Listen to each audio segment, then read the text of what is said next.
What are the differences between 3-axis, 4-axis, and 5-axis CNC machining?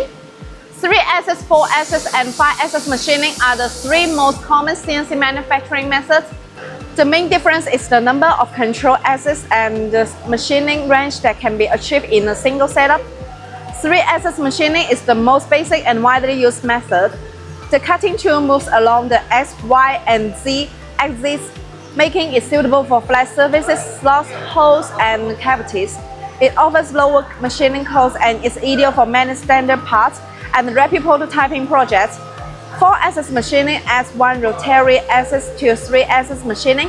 It allows the workpiece to rotate automatically, enabling machining on multiple sides and cylindrical fixtures while reducing manual repositioning and improving machining efficiency and consistency. 5-axis machining adds two rotary axes, allowing the cutting tool to approach the workpiece from almost any angle. It's ideal for complex surfaces, deep cavities, angle holes, and multi-angle fixtures. By reducing setups, 5-axis machining helps achieve higher accuracy and better surface finishes, making it widely used in aerospace, medical, automotive, robotics, and precision industries. For simple parts with limited budgets, 3-axis machining is usually enough. When multi-side machining is required, 4-axis machining improves efficiency.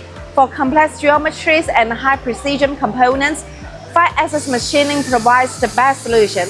At TiRapid, we provide one-stop CNC precision machining services, supporting prototype developments, custom parts, and production needs. If you have machining requirements or drawings to quote, feel free to contact us, TiRapid.